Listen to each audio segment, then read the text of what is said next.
Salut tout le monde. Aujourd'hui on va parler un petit peu de bouquins, de livres qui ont permis notamment qui ont participé à votre éveil. Voilà, qu'est-ce qui vous a fait grandir spirituellement, intérieurement? Qu'est-ce qui vous a amené à vous poser toujours plus de questions sur vous, sur le monde, sur la vie? Voilà, et moi je voulais vous parler un petit peu de mon parcours de lecture qui a commencé assez jeune.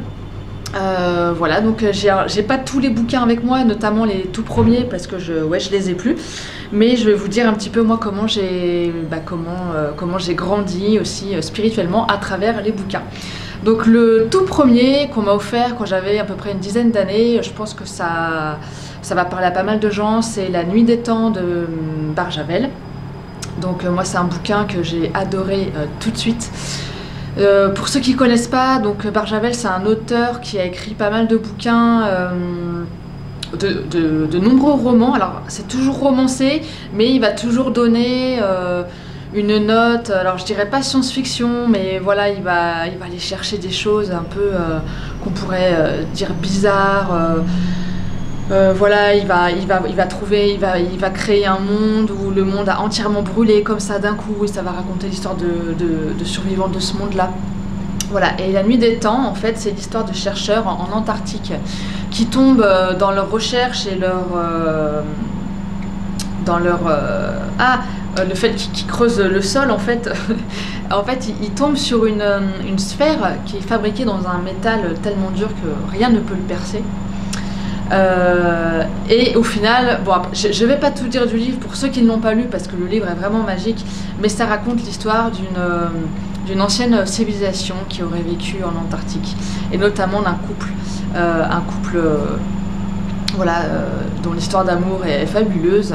Et voilà, ça mélange un peu tout ça, histoire d'amour, science-fiction, retour dans le passé. Personnellement, moi, ça m'a éveillée, ça m'a vraiment ouvert, sachant que je pensais que j'étais déjà assez ouverte à pas mal de choses, mais là ça m'a fait un espèce de waouh. Enfin, j'ai trouvé ça excellent. Je me suis même dit mais peut-être que c'est vrai, enfin peut-être qu'il y a des choses qui ont vraiment existé en Antarctique il y a des milliers d'années. D'ailleurs aujourd'hui, avec toutes les lectures que j'ai, je pourrais du coup aller beaucoup plus sur ce terrain-là et peut-être dire que oui, il y a des civilisations qui ont existé. Donc ça a été pour moi le point de départ vraiment d'une passion pour ce qui est caché, pour ce qu'on ne connaît pas, pour les connaissances en fait qui ne vont pas dans le sens commun. Après d'ailleurs, j'ai oublié de le préparer, mais en vous racontant ça, je viens de penser qu'il y a un livre que j'ai adoré. Et je ne crois pas qu'il soit là. Ah si, il est là, je vais le chercher. C'est pour ça que j'ai fait ma petite vidéo face au livre. Autre bouquin que j'ai récupéré à l'époque dans la bibliothèque de mon père. Donc là, vous allez le voir. Je sais même pas si vous voyez, en fait là je filme avec un autre appareil. Je sais pas si vous allez voir en miroir ou pas. Qui s'appelle Le Nouveau Dossier du Triangle des Bermudes. Donc c'est un vieux livre hein, qui est bien racorni.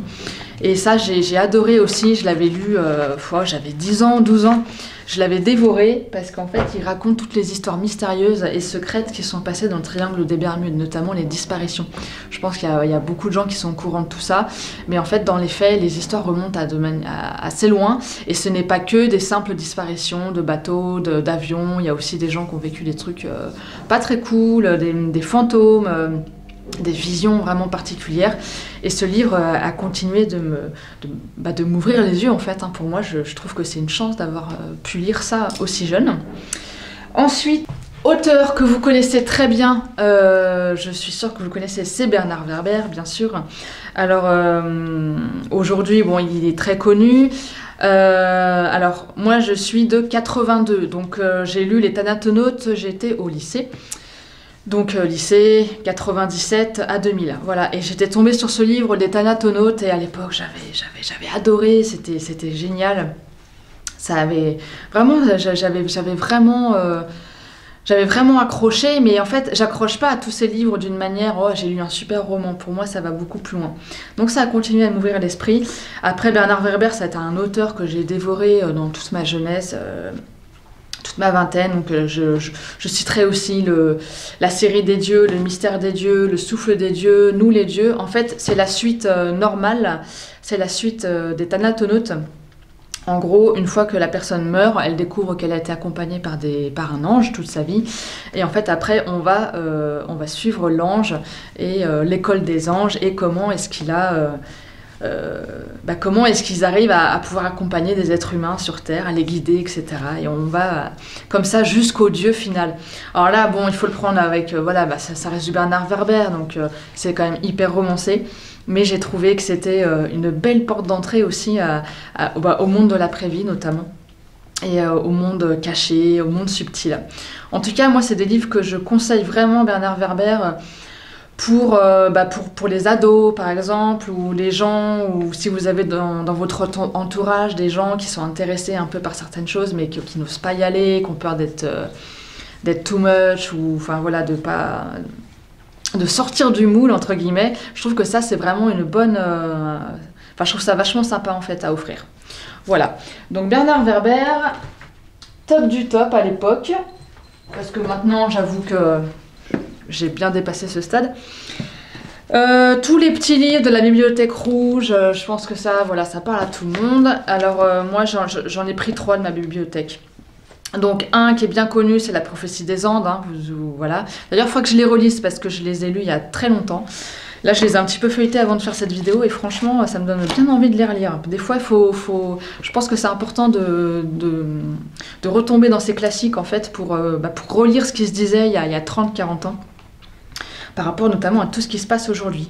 Récit d'un voyageur de l'astral, parce qu'à un moment donné, j'ai été passionnée par tout ce qui était sortie astrale. Alors, ça m'est jamais arrivé de faire une sortie astrale. Je peux dire, est-ce que j'ai déjà essayé d'en faire? Oui, plus ou moins, à des moments où j'essayais de m'endormir et j'y arrivais pas. Mais voilà, non, c'est quelque chose qui n'est jamais venu à moi. Et puis ça, un petit livre de Daniel Meroy et Angie Vaudan, hein, qui sont des auteurs assez connus, Terre d'Émeraude. Donc c'est pareil. Alors Daniel Meroy et Angie Vaudan sont un couple, enfin maintenant ils sont plus en couple, mais en fait ils se sont rencontrés, ils ont fait énormément de sorties de corps, et ils ont écrit beaucoup de bouquins sur tout ce qu'ils ont découvert en étant sortis de leur corps. Alors ça moi c'est un phénomène qui m'a énormément intéressée à un moment donné. Maintenant un peu moins parce que je pense qu'on n'est pas obligé de sortir de son corps pour avoir des expériences subtiles en tout cas. Je pense que par projection aujourd'hui on peut arriver à avoir des super bons résultats, notamment parce que nos corps subtils s'allègent et on peut en fait aujourd'hui en 2020 avec la montée en vibration de la Terre et donc de tous les êtres qui s'y trouvent, je pense qu'on peut vraiment faire des choses super juste en projection astrale. De toute façon, j'ai envie de dire, le voyage astral, je sais pas si c'est donné à tout le monde concrètement. Est-ce qu'on peut forcer les choses pour arriver à en faire un, ou est-ce que ça se fait systématiquement par tiens, c'est un hasard? Je ne sais pas. Voilà, donc des petits livres que je connais, que je recommande. Prophétie des Andes. Récit d'un voyageur de l'astral, c'était aussi Daniel Meroy et Angie Vaudan, et puis Terre d'Émeraude, donc pareil. Voilà, on a pas mal d'infos sur tout ce qui est incarnation, le karma, comment ça se passe en fait sur les cycles d'entre-vie. Voilà, après on va arriver à des livres beaucoup plus récents. Alors, il y a quelques années, donc il y a à peu près 4 ans, il y a tous les bouquins de Dolores Cannon qui sont arrivés en France. Je ne sais pas si vous connaissez Dolores Cannon. En fait, c'est une dame qui est décédée aujourd'hui, qui a, pendant toute sa carrière d'hypnothérapeute, réalisé des hypnoses. Et elle s'est aperçue, un jour par hasard, elle a fait régresser une de ses patientes.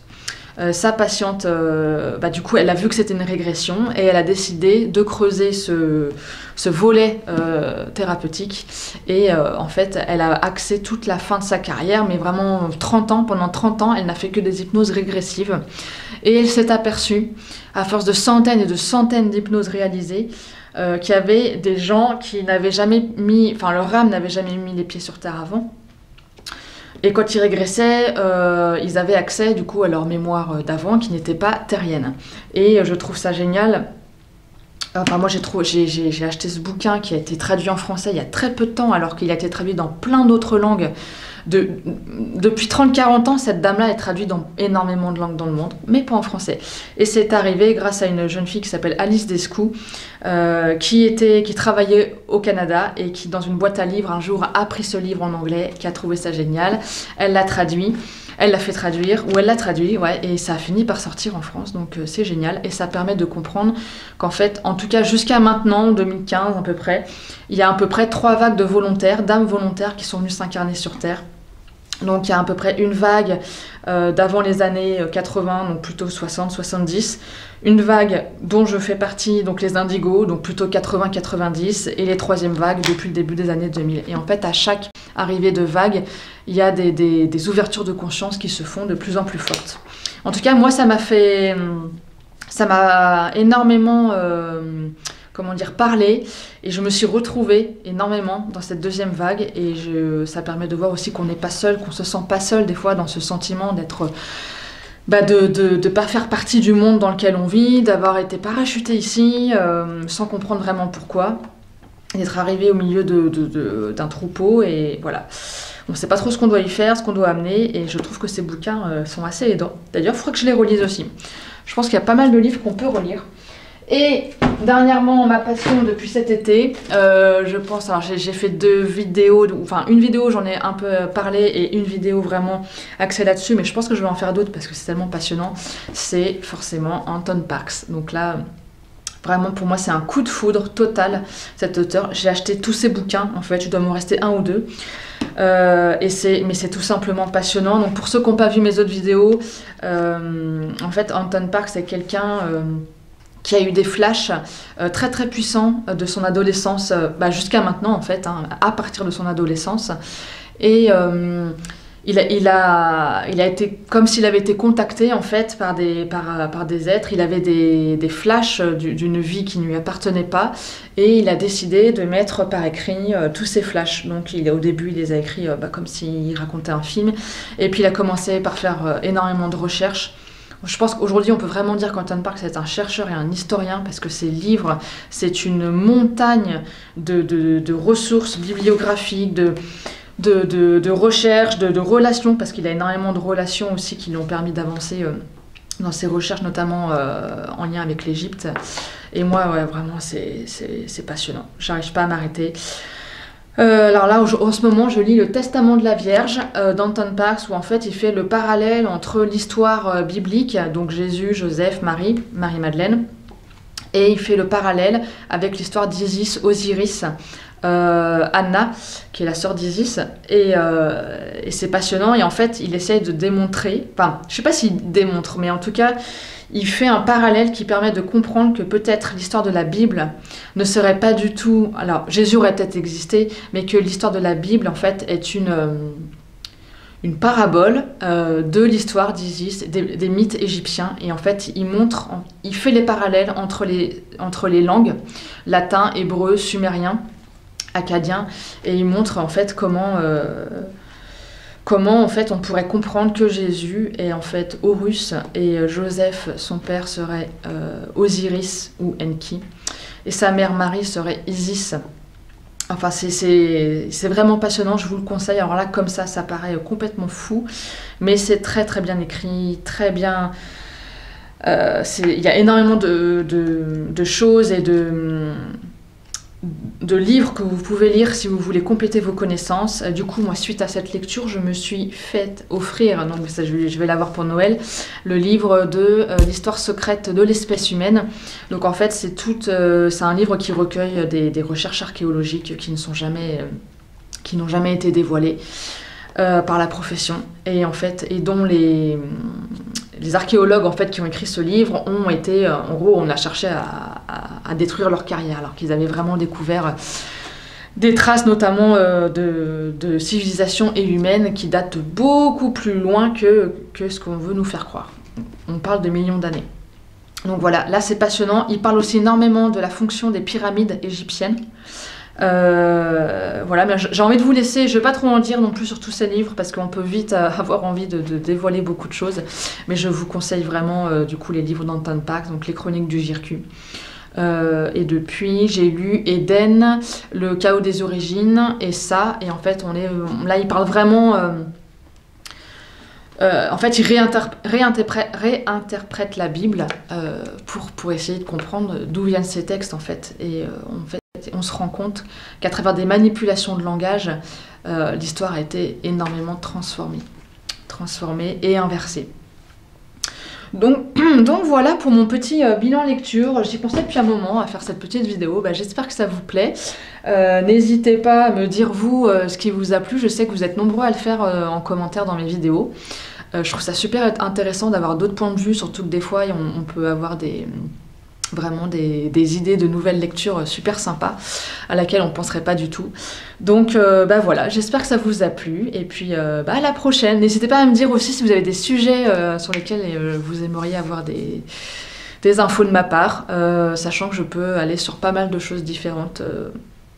Mais j'ai quelques petites idées quand même pour le futur. Voilà, donc je vous souhaite une bonne journée, une bonne soirée, et puis à très bientôt, ciao!